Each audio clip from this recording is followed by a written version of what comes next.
सभी को नमस्कार। आज हम चर्चा करेंगे एंथोनी गिडिंग्स के जो अवधारणा है संरचना एवं एजेंसी उसके बारे में। और सबसे पहले हम इन दोनों का ही अर्थ जान लें कि संरचना और एजेंसी किसे कहते हैं।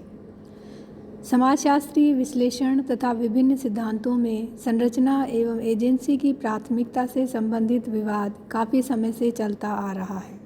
इस संबंध में समाजशास्त्र के संस्थापित सिद्धांतों तथा समकालीन सिद्धांतों पर आधारित विचारों को समझने से पहले संरचना तथा एजेंसी का सामान्य अर्थ समझना आवश्यक है।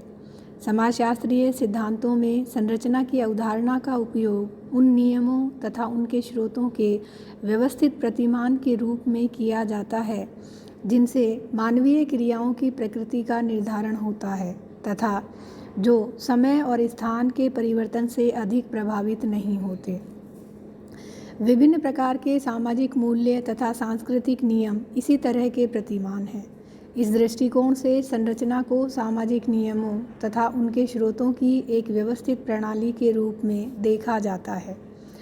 एजेंसी शब्द का प्रयोग वैयक्तिक कर्ताओं की उन क्रियाओं को स्पष्ट करने के लिए किया जाता है जो उनकी परिस्थिति संबंधी एवं अनुभव पर आधारित चेतना से संबंधित होती हैं। इस अर्थ में एजेंसी कर्ताओं की सामूहिक शक्ति का बोध कराने वाली दशा है। वैयक्तिक कर्ताओं के सामाजिक संबंधों को व्यवस्थित बनाने वाली प्रणालियों को समाजशास्त्र की भाषा में सामाजिक व्यवस्थाएं कहा जाता है, जिनकी उत्पत्ति विभिन्न संरचनाओं से होती है। संरचना जिस प्रक्रिया के द्वारा एक विशेष व्यवस्था को जन्म देती है उसे हम संरचनाकरण कहते हैं। इस आधार पर संरचनाकरण की अवधारणा इस मान्यता पर आधारित है कि व्यक्तियों के क्रियाकलाप एक व्यवस्था के अंतर्गत कुछ विशेष प्रकार के संबंधों से जुड़े रहते हैं तथा साथ ही कुछ दशाओं में संरचना की प्रकृति को भी प्रभावित करते हैं। इस प्रकार संरचनाकरण को कर्ताओं की क्रियाओं तथा संरचना को एक दूसरे से जोड़ने वाली अथवा कर्ताओं और संरचनाओं के विभेद को कम करने वाली एक कड़ी कहा जा सकता है। इस अर्थ में संरचनाकरण की प्रकृति गतिशील होती है। प्रस्तुत संदर्भ में यह जिज्ञासा पैदा होती है कि कर्ताओं की क्रियाओं को एजेंसी शब्द के द्वारा संबोधित क्यों किया जाता है। शाब्दिक रूप से अगर हम एजेंसी का अर्थ देखें तो यह एक माध्यम, अभिकरण या वाहक है। व्यवहारिक रूप से मानव ही अपनी क्रियाओं द्वारा समाज का निर्माण करते हैं तथा उसका रूपांतरण भी करते हैं। गिडिंग्स ने इस दशा को क्रियाओं का प्रतिवर्ती प्रबंधन नाम से संबोधित किया है। प्रतिवर्ती प्रबंधन का संबंध कर्ता द्वारा अपनी क्रियाओं की प्रकृति तथा उनसे संबंधित संदर्भों का संचालन करने की योग्यता से है। वास्तव में समुचित प्रबंधन ही किसी एजेंसी या अभिकरण की मुख्य विशेषता होती है। अभिकरणों के द्वारा ही कुछ विशेष क्रियाओं या प्रयत्नों की सफलताओं का तार्किक रूप से मूल्यांकन किया जाता है। एक मानव प्राणी के रूप में सभी कर्ता यही काम करते हैं। अपनी विभिन्न क्रियाओं के लिए कुछ दशाओं से प्रेरित होते हैं, विभिन्न जानकारियों से अपने अनुभव और ज्ञान को बढ़ाते हैं तथा अपनी क्रियाओं को इस तरह तार्किक बनाने का प्रयत्न करते हैं जिससे उनका दूसरों की प्रत्याशाओं के संदर्भ में संचालन किया जा सके। इसी अर्थ में क्रिया करने वाली चेतनकर्ताओं को एजेंसी शब्द से संबोधित किया जाता है। इस प्रकार से संरचना एवं एजेंसी का अर्थ है और ये अर्थ स्पष्ट करने के बाद अब हम चर्चा करेंगे संरचना तथा एजेंसी पर जो परंपरागत दृष्टिकोण रहा है उसके बारे में। संरचना तथा एजेंसी में किसका स्थान अधिक महत्वपूर्ण है, उन दशाओं को स्पष्ट करने से है कि हमारे विश्व में या हमारे सामाजिक जीवन का निर्माण किन दशाओं से होता है, सामाजिक जीवन का कारण तथा परिणाम क्या है, या हम ये कह दें कि व्यक्तियों के व्यवहार का निर्धारण सामाजिक संरचनाओं से होता है या सामाजिक संरचनाएं मानवीय एजेंसियों के व्यवहार से प्रभावित होती हैं। समाजशास्त्र के संस्थापित संप्रदाय से संबंधित संरचनात्मक प्रकार्यवादी इमाइल दुर्खिम ने स्पष्ट किया था कि समाज के अस्तित्व को बनाए रखने के लिए संरचना तथा संस्तरण आवश्यक आधार हैं। इससे भिन्न विचार देते हुए कार्ल मार्क्स ने यह माना कि समाज में अधिकांश लोगों के जीवन पर सामाजिक संरचना का प्रभाव हानिकारक होता है। इन दोनों ही विचारकों ने सामाजिक संरचना को अनेक भौतिक, आर्थिक तथा सांस्कृतिक दशाओं से संबंधित मानते हुए इसके विभिन्न प्रभावों की विवेचना की। इनके अतिरिक्त शास्त्रीय संप्रदाय से संबंधित जिन दूसरे विचारकों ने सामाजिक संरचना को तुलनात्मक रूप से व्यक्ति से अधिक महत्वपूर्ण माना, उनका तर्क था कि सामाजिक जीवन की विवेचना केवल व्यक्तियों की समग्रता के रूप में नहीं की जा सकती। इसी संदर्भ में दुर्खिम ने सामूहिकता की चेतना की चर्चा की थी, जिसका विकास सामाजिक संरचना की प्रकृति के अनुसार ही होता है।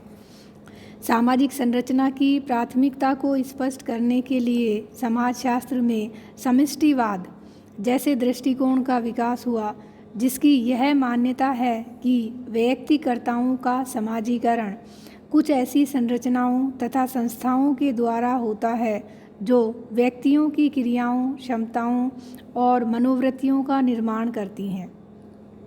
दूसरी ओर अध्ययन की एक पद्धति के रूप में व्यक्तिवाद ने इस विचार पर अधिक बल दिया कि व्यक्तिकर्ता सामाजिक व्यवस्था का केंद्रीय तत्व है तथा सामाजिक संरचना परस्पर क्रिया करते हुए व्यक्तियों की गतिविधियों का ही परिणाम होती हैं।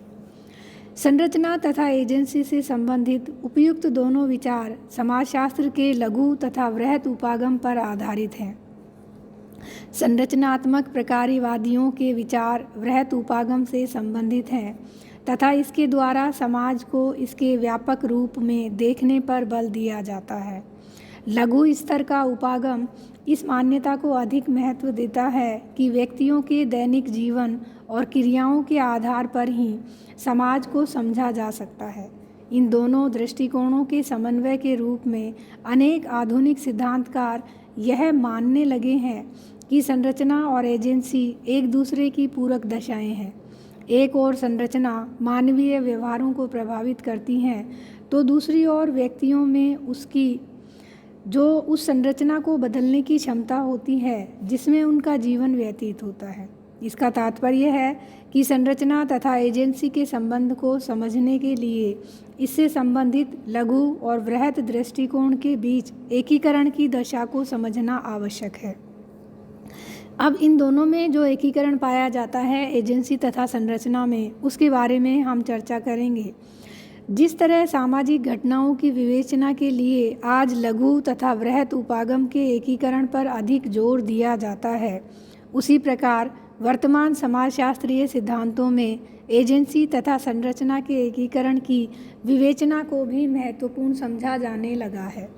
इस बारे में एंथोनी गिडिंग्स वह सर्वप्रमुख विचारक हैं जिन्होंने तार्किक आधार पर यह स्पष्ट किया कि एजेंसी तथा संरचना को एक सहगामी द्वैधता अर्थात परस्पर निर्भर दो तथ्यों के रूप में देखना आवश्यक है। इसका तात्पर्य है कि एजेंसी तथा संरचना को एक दूसरे से पृथक करके नहीं समझा जा सकता। जिस प्रकार से हम समाज और व्यक्ति या समाज और मानव को अलग अलग करके नहीं समझ सकते हैं, उसी प्रकार एजेंसी और संरचना भी एक दूसरे से जुड़े हुए हैं। एजेंसी का रूप संरचना से प्रभावित होता है तथा संरचना में एजेंसी के तत्वों का समावेश होता है। इस अर्थ में गिडिंग्स ने दुर्खिम के इस कथन को स्वीकार नहीं किया कि एजेंसी अथवा व्यक्तियों की क्रियाओं पर संरचना का एक बाध्यताकारी प्रभाव होता है। उन्होंने यह माना है कि संरचना में दबाव की विशेषता होने के साथ ही यह व्यक्तियों में विभिन्न क्षमताओं और शक्ति को भी विकसित करती है। इस आधार पर गिडिंग्स ने इंग्लैंड की ही एक प्रमुख समाजशास्त्रीय लेखिका मार्गरेट आर्चर के द्वैतवाद से संबंधित इस विचार का खंडन किया कि एजेंसी तथा संरचना एक दूसरे से भिन्न दो पृथक तथ्य हैं। इसी भिन्नता के संदर्भ में इनके पारस्परिक संबंध को समझा जा सकता है।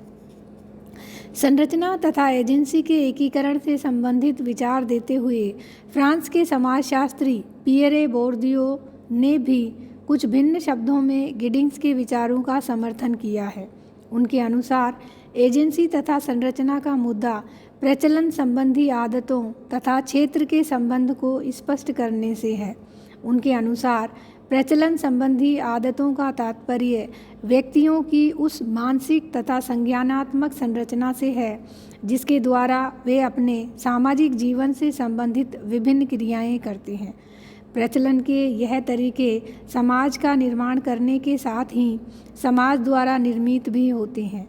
क्षेत्र का तात्पर्य कुछ यथार्थ या वस्तुनिष्ठ दशाओं के बीच स्थापित होने वाले संबंधों की व्यवस्था से है। कोई एजेंसी चाहे व्यक्तियों के रूप में हो या उनकी सामूहिकता के रूप में हो, उन पर वस्तुनिष्ठ दशाओं के बीच बनने वाले संबंधों की व्यवस्था का एक दबावकारी प्रभाव होता है। इसके बाद भी जहाँ क्षेत्र का प्रचलन संबंधी आदतों पर नियंत्रण होता है, वहीं प्रचलन संबंधी आदतें यथार्थ दशाओं से प्रभावित संबंधों को एक विशेष रूप देने का काम करती हैं। इस अर्थ में व्यक्तियों द्वारा व्यवहार में लाए जाने वाले तरीकों तथा समाज की यथार्थ दशाओं के बीच दो तरफा संबंध होता है। यह सभी विचार उस पृष्ठभूमि को स्पष्ट करते हैं जिनके अंतर्गत एंथोनी गिडिंग्स ने अनेक उदाहरणों के द्वारा एजेंसी तथा संरचना के संबंध को स्पष्ट करने के लिए एक व्यवस्थित सिद्धांत प्रस्तुत किया, जिसे हम संरचनाकरण का सिद्धांत कहते हैं। इस प्रकार से एजेंसी और संरचना की जो अवधारणा है उस पर गिडिंग्स के महत्वपूर्ण विचार हैं। उन विचारों पर हमने आज चर्चा की। आज के लिए बस इतना ही। धन्यवाद।